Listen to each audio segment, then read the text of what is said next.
চলেন আজকে একটু রান্না বান্না করি। অনেকদিন তো হলো রান্না বান্নার ভিডিও দিইনি, কারণ ওইভাবে আসলে বাসায় রান্না করাও হয়নি, বাইরেই খাইছি সময়ের অভাবে। তো হ্যালো এভরিওয়ান, আসসালামু আলাইকুম। সবাই কেমন আছেন? আশা করি সবাই ভালো আছেন। আমি আল্লাহর রহমতে ভালো আছি, আপনাদের দোয়ায়।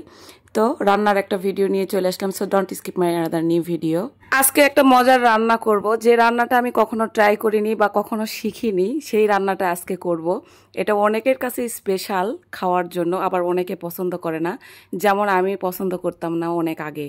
আর আজকে আমি লইট্টা শুটকি ভুনা করব, যেটা আমি কখনো আগে খাইতাম না, বা এটার গন্ধ আমি নিতে পারতাম না, বা ওই রকম পছন্দই করতাম না এক কথায়। পরে পরে মানে অন্যদের হাতে খাইছি রান্না, একটু একটু করে ট্রাই করছি, কিন্তু নিজে কখনো যে রান্না করে খাবো বা এই জিনিসটা যে কিনবো, ভাই আমি কোনোদিনও কিনি নাই, কারণ এটাকে আমি পছন্দই করতাম না।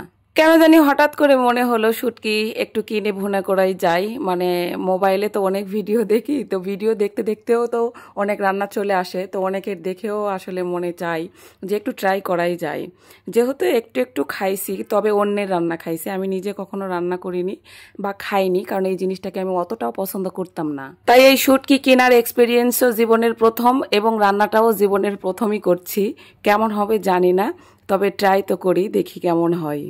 আসলে সময়ের সাথে সাথে জীবনের অনেক কিছুই পরিবর্তন হয়ে যায়, এটাই বাস্তব। কারণ হচ্ছে এক সময় পছন্দের জিনিসটাও অপছন্দের হয়, আবার অপছন্দের জিনিসটাও পছন্দের হয়ে যায়, এটাই জীবন।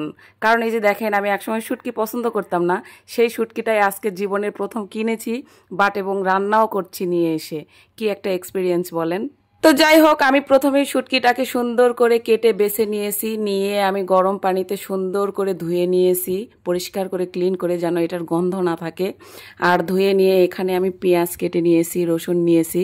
শুটকি যেহেতু ভুনা করব, আর রসুন তো থাকতেই হবে। পেঁয়াজগুলো আমি সুন্দর করে একটু করে ভেজে নিয়েছি, লাল লাল করে ভেজে নিয়ে মশলা। আর এখানে আমি কিন্তু ঝালটা একটু বেশি মানে ট্রাই করব, কারণ যেহেতু শুটকি একটু ঝাল ঝাল ইয়াম্মি না হলে কেমন লাগে বলেন। দেন আমি সুন্দর করে মশলাটাকে কষিয়ে নিয়ে আমি শুটকিটাকে দিয়ে দিলাম। আর শুটকিটা দেওয়ার পরও আমি অনেকক্ষণ পর্যন্ত কষিয়ে নিয়েছি। আর এই কষিয়ে নেওয়ার পর আমি পানি দিয়ে দিব, হালকা পানি দিব, কারণ এটা ভুনা ভুনা করব, কোনো রকম ঝোল যেন না থাকে, কারণ শুটকি ভুনাতে তো ঝোল থাকা যাবে না। ওফ, কি যে কালার আসছে ভাই, দেখেই তো আমার প্রাণটা জুড়িয়ে গেছে। আমার তো মনেই হচ্ছে না, মানে আমার বিশ্বাস হচ্ছে না যে আমি জীবনের প্রথম আমি শুটকি রান্না করছি। উফ, দেখতে যা ইয়ামি হয়েছে, কি যে বলবো আপনাদেরকে, আর কি এক্সপিরিয়েন্স দিব। এই যে খাচ্ছি আমি, খাওয়ার এক্সপিরিয়েন্স আপনারা দেখেই বুঝতে পারবেন ভাই, এত মজা হয়েছে। আমার জীবনের ফার্স্ট রান্না এই শুটকি। তবে আমি যে রান্না করতে পারবো কিনা আমি ভয়ে ভয়েই ছিলাম, কিন্তু খাওয়ার পর আমি সত্যি ফিদা হয়ে গেছি। বিশ্বাস করেন, একটুও গন্ধ তো ছিল না, আর এত ইয়ামি হয়েছে, একটু ঝাল ঝাল জুসি। ওফ, কি বলবো, মাই গড।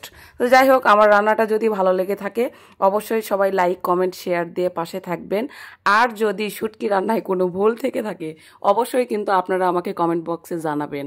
নেক্সট ভিডিও পর্যন্ত সবাই ভালো থাকবেন। সবাইকে আল্লাহ হাফেজ, টাটা।